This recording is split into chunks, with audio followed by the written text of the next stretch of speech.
नमस्कार, जोहार। मैं याचना जायसवाल, आप देख रहे हैं न्यूज झारखंड। चलिए जानते हैं सुबह से लेकर शाम तक की झारखंड की तमाम बड़ी खबरों को। धनबाद में धमाके के साथ जमींदोज हो गए 5 मकान, दिखा खौफनाक मंजर। झारखंड के धनबाद में भूधसान और गोफ बन जाने की घटनाएं बदस्तूर जारी हैं। रविवार तड़के धनबाद के सिजुआ स्थित अग्नि प्रभावित इलाके जोगता में 5 मकान तेज आवाज के साथ जमींदोज हो गए। घटना के बाद इलाके में अफरा तफरी मच गई। लोगों ने किसी तरह से भागकर अपनी जान बचाई। गौरतलब है कि धनबाद में बीसीसीएल के अग्नि प्रभावित इलाकों में न केवल भूधसान बल्कि गैस रिसाव की घटनाओं में इजाफा हुआ है। घटना में कोई हताहत नहीं हुआ, लेकिन लोगों के सामान गोफ में समा गए। घटना के बाद उन 5 मकानों में रहने वाले लोग खुले आसमान के नीचे रात गुजारने को मजबूर हैं। सामान दब जाने से उनके समक्ष खाने पीने का संकट भी खड़ा हो गया है। घटना के बाद से स्थानीय लोगों में गुस्सा और दहशत है। ग्रामीणों को आशंका है कि भविष्य में उनके मकान का नंबर भी आ सकता है। घटना की सूचना के बाद पुलिस और प्रशासन के लोग वहां पहुंचे हैं।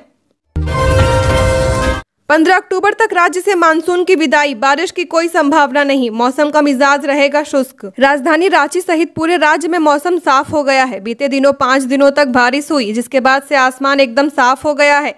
रांची स्थित भारतीय मौसम विज्ञान केंद्र के वरीय वैज्ञानिक डॉक्टर अभिषेक आनंद के अनुसार फिलहाल बारिश की कोई संभावना नहीं है। वहीं अगले 36 से 48 घंटे के अंदर राज्य के अधिकांश हिस्से से मानसून के वापस लौट जाने की उम्मीद है। इस दौरान राज्य के अधिकांश इलाकों का मौसम शुष्क रहेगा। अधिकतम तापमान 32 डिग्री सेल्सियस के आसपास रहने की उम्मीद है और मौसम विभाग के वैज्ञानिक के मुताबिक इस बार मानसून की विदाई में देरी हो सकती है। 12 से 13 अक्टूबर तक अधिकांश जिलों से मानसून की विदाई होगी। वहीं पूरे झारखंड से 15 अक्टूबर तक पूरी तरह से मानसून के लौटने की उम्मीद है। इन दिनों तक न्यूनतम तापमान 22 डिग्री सेल्सियस रह सकता है। मानसून के लौटने के दौरान हल्की बारिश होने की भी संभावना बन रही है, पर बारिश परेशान करने वाली नहीं होगी। रांची के लापुंग में जल जीवन मिशन के ऑफिस में हमला, कमरे में लगाई आग। रांची के लापुंग में एक बार फिर से पीएलएफआई का वर्चस्व बढ़ने लगा है। शनिवार देर रात लापुंग जल जीवन मिशन के दफ्तर पर हमला किया गया। वहीं ऑफिस में मौजूद कर्मचारियों से मारपीट भी की गई। एक कमरे को आग के हवाले भी कर दिया गया। बताया जा रहा है कि 1 दर्जन की संख्या में पीएलएफआई नक्सली वहां पहुंचे थे। पुलिस मामले की जांच में जुट गई है। वहीं दफ्तर के कर्मचारी काफी दहशत में हैं। मिली जानकारी के अनुसार पूर्व में अंकित सिंह नाम व्यक्ति ने 5 लाख रुपए की रंगदारी की डिमांड की गई थी। उसने खुद को पीएलएफआई कमांडर बताया था। इसको लेकर कंपनी के साइट इंचार्ज संटी पटेल की ओर से प्रबंधन को इसकी जानकारी भी दी गई थी। कंपनी की तरफ से जब लेवी देने से इनकार कर दिया गया, उसके बाद ही इस हमले को अंजाम दिया गया है। इतना ही नहीं, उन नक्सलियों ने वहां मौजूद कर्मचारियों को धमकी भी दी है। कहा है कि जब तक लेवी नहीं मिलेगा तब तक यहां काम करने नहीं दिया जाएगा। 4 साल से लंबित कांडों की समीक्षा करेंगे मुख्य सचिव। झारखंड के मुख्य सचिव सुखदेव सिंह 10 अक्टूबर मंगलवार को 4 साल से लंबित कांडों की समीक्षा करेंगे। इसको लेकर मुख्य सचिव कार्यालय ने गृह सचिव और डीजीपी को पत्र लिखा है। लिखे पत्र में कहा गया है कि मुख्य सचिव 4 साल व इससे अधिक समय से लंबित कांडों की समीक्षा जोनल आईजी, रेंज के डीआईजी, सभी जिला के एसएसपी, एसपी के साथ वीडियो कॉन्फ्रेंसिंग के माध्यम से करेंगे। इससे पहले बीते 5 अक्टूबर को एडीजी अभियान ने जिले के एसएसपी और एसपी के साथ 4 से लंबित कांडों की समीक्षा की थी। लंबे समय से लंबित केस के निष्पादन के लिए मार्गदर्शन और अनुवीक्षण समिति बनाई गई है। इस समिति के अध्यक्ष एडीजी अभियान संजय आनंद लाटकर और उपाध्यक्ष आईजी और सीआईडी असीम विक्रांत मिंज को बनाया गया है। सरकारी स्कूलों के शिक्षकों की बायोमेट्रिक उपस्थिति अनिवार्य। रांची डीसी राहुल कुमार सिन्हा ने सरकारी स्कूलों में कार्यरत सभी शिक्षकों को अनिवार्य रूप से बायोमेट्रिक उपस्थिति बनाने का निर्देश दिया है।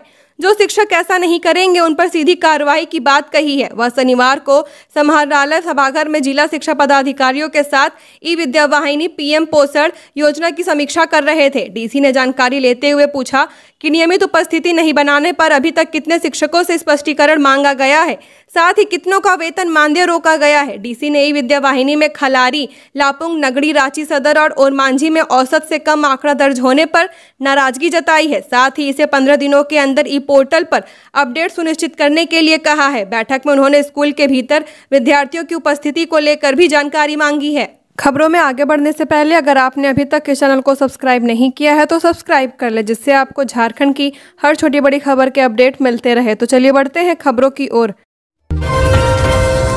टाटा मोटर्स के कर्मचारियों के लिए खुशखबरी, 3500 अस्थायी कर्मचारी 3 माह में होंगे स्थायी। टाटा मोटर्स के जमशेदपुर प्लांट के 3522 कर्मचारियों के स्थायीकरण को लेकर बड़ी खबर है। जमशेदपुर के उप श्रमायुक्त राकेश कुमार ने टाटा मोटर्स प्रबंधन को अगले 3 माह में सभी अस्थायी कर्मचारियों को जल्द ही स्थायी करने के संबंध में एक योजना या पैकेज प्रस्तुत करने को कहा है, ताकि अस्थायी कामगार शीघ्र स्थायी हो सके। उक्त जानकारी प्रेस वार्ता कर रविवार को अधिवक्ता अखिलेश श्रीवास्तव ने दी है। उन्होंने कहा कि झारखंड उच्च न्यायालय में कंपनी के अस्थायी कर्मचारी अफसर जावेद की ओर से रिट पिटीशन दाखिल किया गया था। 17 जून को हाईकोर्ट में न्यायाधीश अनुभा रावत चौधरी की अदालत में सुनवाई के दौरान उप श्रमायुक्त को आदेश दिया था।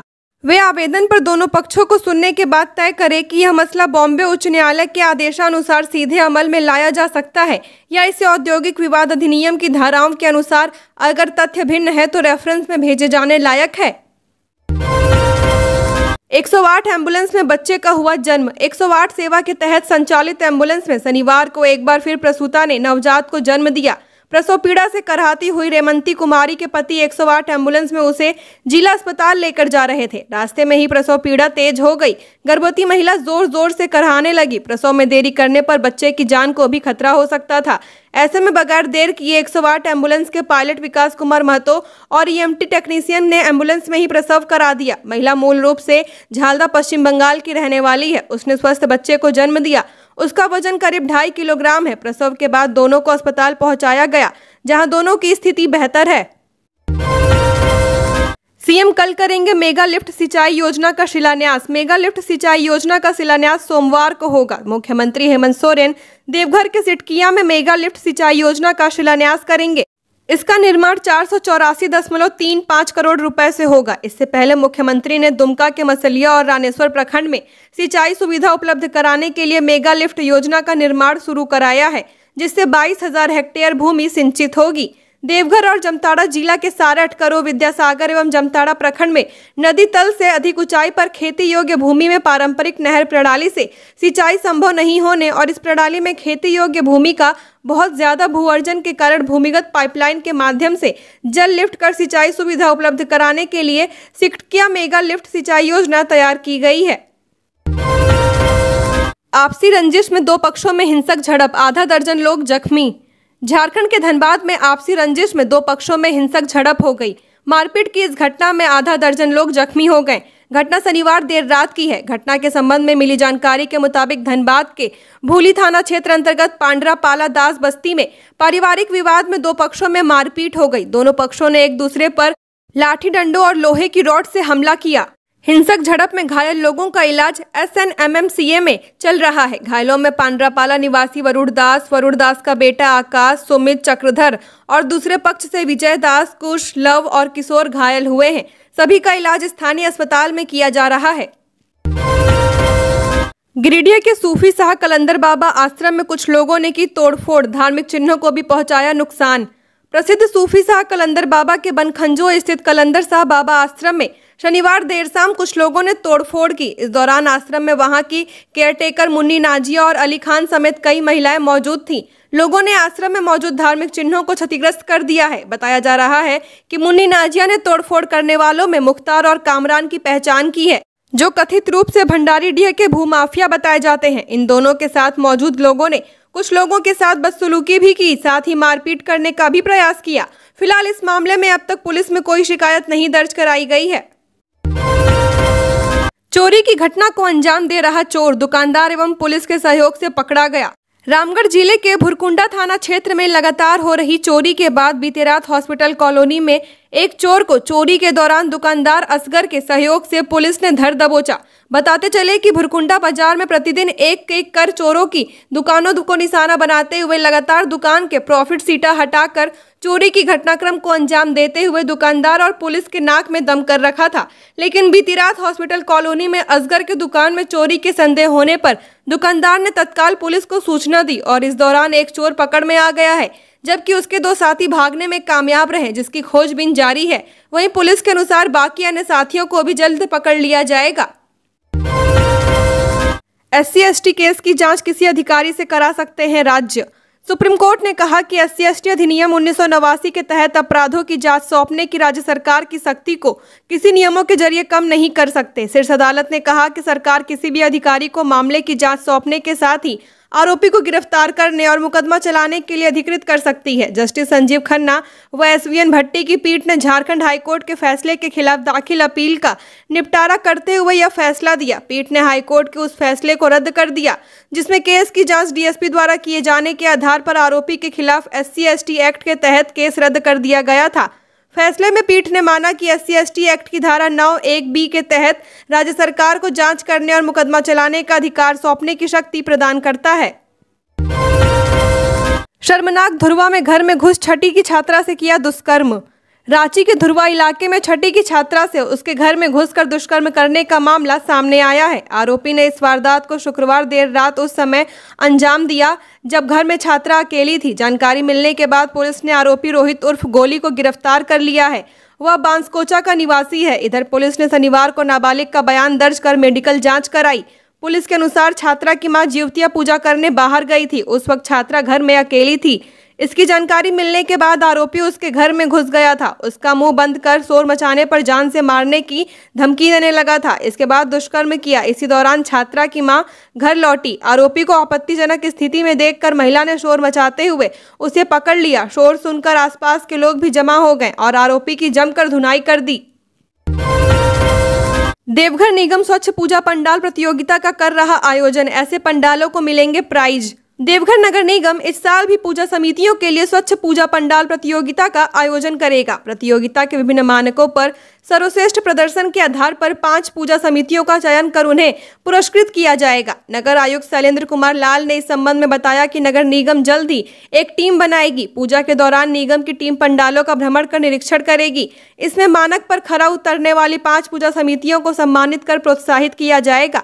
प्रतियोगिता में प्रथम, द्वितीय व तृतीय पुरस्कार सहित 2 सांत्वना पुरस्कार दिए जाएंगे। प्रतियोगिता के तहत नगर निगम द्वारा दुर्गा पूजा पंडालों के लिए जो मानक तय किए गए हैं उनमें स्वच्छता के आधिकारिक जागरूकता संदेश, प्लास्टिक मुक्त शहर बनाने के लिए सिंगल यूज प्लास्टिक का उपयोग नहीं करने, भक्तिमय माहौल बनाने के लिए पंडालों के आसपास अश्लील गाने नहीं बजाने, कम साउंड में भक्ति गीतों को बजाने वाले, सुरक्षा मानकों को ध्यान में रखते हुए पंडालों का निर्माण, पंडालों तक सुलभ पहुंच मार्ग रखने, बिजली का वैध कनेक्शन लेने आदि प्रमुख हैं। चाईबासा में PLFI का उग्रवादी गिरफ्तार, मर्डर केस से कनेक्शन। पश्चिमी सिंहभूम में दोहरे हत्याकांड में शामिल PLFI उग्रवादी जोसेफ गुड़िया उर्फ लादेन को पुलिस ने आनंदपुर एवं बानो थाना क्षेत्र के सीमावर्ती घाट बाजार से गिरफ्तार किया। वह गुदड़ी के काइन का निवासी है। यह जानकारी SP आशुतोष शेखर ने दी। गुड़िया के आसपास से एक बाइक भी बरामद की गई है। शेखर ने बताया कि गुड़िया के आनंदपुर के सीमावर्ती घाट बाजार में बाइक से घूमने की सूचना मिली थी। इसके आधार पर एक टीम का गठन किया गया था। टीम ने घेराबंदी कर जोसेफ गुड़िया को दबोचा। उन्होंने बताया कि PLFI के एरिया कमांडर सुजीत कुमार राम उर्फ साहू जी ने अपने 2 सहयोगियों की हत्या कर उनके शव को आनंदपुर के पतियार मंगरा दोहा नाला के पास दफना दिया था। इस कांड में गुड़िया भी शामिल था। पुलिस के समक्ष साहू ने अपना अपराध स्वीकार किया था। उसकी निशानदेही पर दोनों शवों को भी मजिस्ट्रेट की मौजूदगी में बरामद किया गया था। 38 करोड़ टैक्स देने वाले महेंद्र सिंह धोनी ने इस बार दिए सिर्फ 1 करोड़। भारतीय क्रिकेट टीम के पूर्व कप्तान महेंद्र सिंह धोनी ने चालू वित्तीय वर्ष 2023-24 के दौरान अब तक सिर्फ 1 करोड़ रुपए एडवांस टैक्स के रूप में जमा किया है। एडवांस टैक्स की यह राशि उनके द्वारा कोविड के दौरान जमा कराए गए एडवांस टैक्स से कम है। इससे पहले वह 38 करोड़ रुपए तक एडवांस टैक्स जमा करते रहे हैं। पूर्व कप्तान ने 1 अप्रैल 2023 से 15 जून 2023 तक की अवधि में एडवांस टैक्स के रूप में 1 करोड़ रुपए जमा किए। इसके बाद दूसरी तिमाही यानी 15 जून 2023 से 15 सितंबर 2023 तक की अवधि में एडवांस टैक्स के रूप में 1 रुपया भी जमा नहीं किया है। इस तरह उन्होंने चालू वित्तीय वर्ष के पहले 6 महीने के दौरान अपनी सालाना आमदनी का अनुमान करते हुए सिर्फ 1 करोड़ रुपए ही एडवांस टैक्स के रूप में जमा किया है। वित्तीय वर्ष 2020-21 में कोविड-19 का सबसे ज्यादा प्रभाव व्यापारिक गतिविधियों और खेल पर पड़ा था। सरकार ने लंबे समय तक खेल पर भी पाबंदी लगा रखी थी। IPL भी समय पर नहीं हुआ था। इसके बावजूद पूर्व कप्तान ने वित्तीय वर्ष 2020-21 के लिए कुल 30 करोड़ रुपए एडवांस टैक्स के रूप में जमा किए थे। कोविड की दूसरी लहर 2021-22 में भी लॉकडाउन रहा। हालांकि लॉकडाउन की अवधि पहली लहर की तुलना में कम रही। इससे पूर्व कप्तान की आमदनी में सुधार हुआ और 2021-22 में उन्होंने कुल 38 करोड़ रुपए एडवांस टैक्स जमा किया था। वित्तीय वर्ष 2021-22 में कोविड-19 का प्रभाव रहने के बावजूद उन्हें पहली तिमाही में 13 करोड़ रुपए और चौथी तिमाही में 25 करोड़ रुपए एडवांस टैक्स जमा किए थे। योगदान नहीं करने वाले पुलिसकर्मियों के विरुद्ध होगी कार्रवाई। एसएसपी श्रावणी मेला ड्यूटी के लिए 5 दिनों की अनुमति अवकाश लेकर समय पर योगदान नहीं करने वाले पुलिसकर्मियों पर कार्रवाई की जाएगी। अनुमति अवकाश पर गए पुलिसकर्मी को 11 अक्टूबर तक योगदान देना होगा। धनबाद एसएसपी ने इससे संबंधित आदेश जारी किया है। जारी आदेश में बताया गया है कि देवघर में राजकीय श्रावणी मेला 2023 के अवसर पर विधि व्यवस्था के लिए प्रतिनियुक्त पुलिसकर्मियों को श्रावणी मेला शांतिपूर्वक संपन्न होने के उपरांत संथाल रेंज के डीआईजी ने 5 दिन की अनुमति अवकाश अपने अपने जिला वाहिनी संस्थान में योगदान के उपरांत उपभोग करने के लिए निर्देश दिया था। जैप 3 गोविंदपुर से धनबाद जिला बल के सभी पीटीसी प्रशिक्षुओं पुलिसकर्मियों को निर्देशित किया जाता है कि 5 दिनों की अनुमति अवकाश उपभोग करने के 11 अक्टूबर के पूर्व में अपने कर्तव्य पर योगदान करना सुनिश्चित करेंगे। ससमय योगदान नहीं करने वाले पुलिसकर्मियों के विरुद्ध अनुशासनिक कार्यवाही की जाएगी। झारखंड की और खबरों के लिए बने रहिए हमारे साथ। हमारे चैनल न्यूज़ झारखंड पर चैनल को सब्सक्राइब करें, साथ बेल आइकन को प्रेस करें। नमस्कार।